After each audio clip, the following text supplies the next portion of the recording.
Sir ಇವತ್ತು ವಕ್ಫ್ ತಿದ್ದುಪಡಿ ಕಾಯ್ದೆಗೆ ಓಕೆ ಅಂದಿದೆ, ಯಾವುದೇ ಕಾನೂನು ಸಂಬಂಧಪಟ್ಟಂತೆ ಮಾಡಿದ್ದಾರೆ ಅದನ್ನ ಅಂತ ಹೇಳಿದ್ದಾರೆ. ಆದರೆ ಕೆಲವೊಂದು ನಿಬಂಧನೆಗಳಿಗೆ ತಡೆ ಕೊಟ್ಟಿದೆ ಸರ್.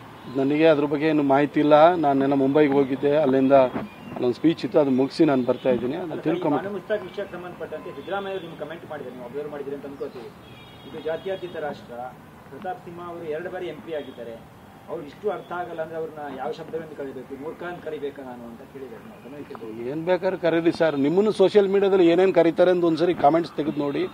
ನಿಮ್ಮನ್ನು ಏನೇನು ಕರೀತಾರೆ ಅಂತ ಹೇಳಿರಿ, ನೀವು ಮುಖ ಮುಚ್ಕೊಂಡು ಓಡಾಡಬೇಕಾಗುತ್ತೆ. ಆ ಥರ ಕಾಮೆಂಟ್ಸ್ ನಿಮ್ಗಿರುತ್ತೆ.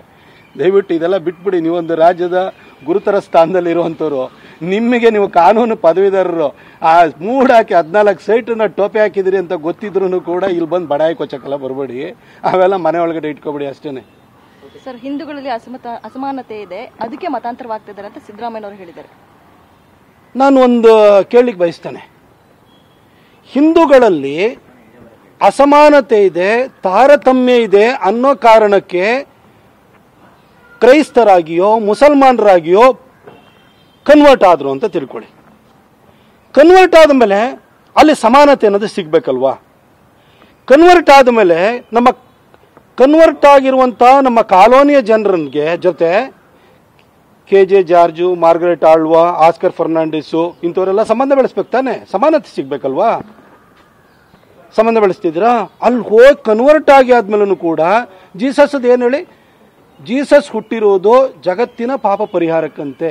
ನೀವು ಜೀಸಸ್ನ ನಂಬಿದ್ರೆ ನಿಮ್ಮ ಪಾಪ ಪರಿಹಾರ ಆಗುತ್ತಂತೆ. ಇವರೆಲ್ಲರೂ ಕೂಡ ಕನ್ವರ್ಟ್ ಆಗೋಗ್ಬಿಟ್ರಲ್ಲ. ಕನ್ವರ್ಟ್ ಆದ್ಮೇಲೂ ಕೂಡ ಆದಿ ಕರ್ನಾಟಕ ಕ್ರೈಸ್ತ, ಬಲಿಜ ಕ್ರೈಸ್ತ, ಗೌಡ ಕ್ರೈಸ್ತ, ಲಿಂಗಾಯತ ಕ್ರೈಸ್ತ, ಬ್ರಾಹ್ಮಣ ಕ್ರೈಸ್ತ, ಅದರಲ್ಲಿ ಮಾಧ್ವ ಕ್ರೈಸ್ತ, ಅಲ್ಲಿ ಯಾಕೆ ಬಂತು? ಸಮಾನತೆ ಸಿಕ್ಕಾಗಿದೆಯಲ್ಲ ಸರ್.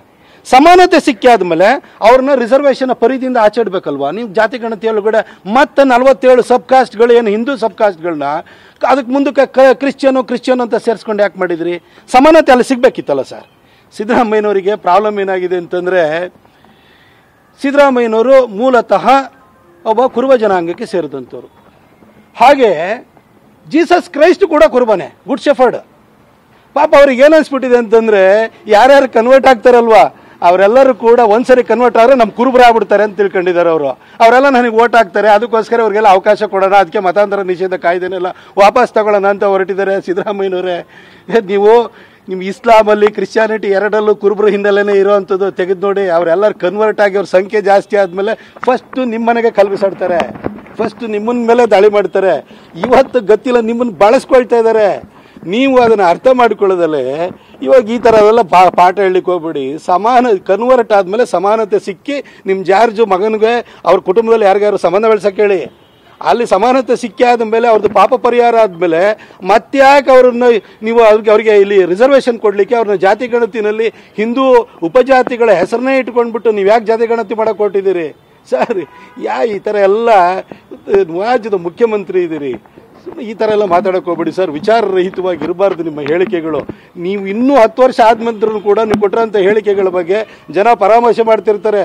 ನೀವು ಸೋನಿಯಾ ಗಾಂಧಿ ಅವರನ್ನೇ 2006ಕ್ಕಿಂತ ಮೊದಲು ಅವಳು ಇವಳು ಗಂಡಸತ್ತವಳು ಅಂತ ಹೇಳ್ತಿದ್ರಿ. ಜನ ಇವತ್ತು ನೆನಪು ಮಾಡ್ಕೊಳ್ತೀರಿ, ಇವತ್ತು ಬಂದು ಅವಳು ನದಿ ದೇವತೆ ಅಂತ ಮೇಡಮ್ ಬಗ್ಗೆ ಹೇಳ್ತಾ ಇರ್ತೀರಿ. ಜನ ಇದು ದಾಖಲೆ ರೂಪದಲ್ಲಿ ಇರುತ್ತೆ ಸರ್. ಸಾರ್ವಜನಿಕ ಜೀವನದಲ್ಲಿ ಇರುವಂಥವ್ರು ನಾವು ಮಾತುಗಳನ್ನು ಅಳೆದು ತೂಗಿ ಆಡಬೇಕಾಗುತ್ತೆ. ಪ್ರತಾಪ್ ಸಿಂಹನು ವೈಯಕ್ತಿಕವಾಗಿ ಬೈತೀರ, ಬೈಕಳಿ ಸರ್, ನನಗೇನು ಬೇಜಾರಿಲ್ಲ. ಆದರೆ ವಿಚಾರಗಳ ಬಗ್ಗೆ ಮಾತಾಡಬೇಕಾದ್ರೆ ತರ್ಕಬದ್ಧವಾಗಿ ಮಾತಾಡೋದನ್ನ ರೂಢಿಸ್ಕೊಳ್ಳಿ ಸರ್.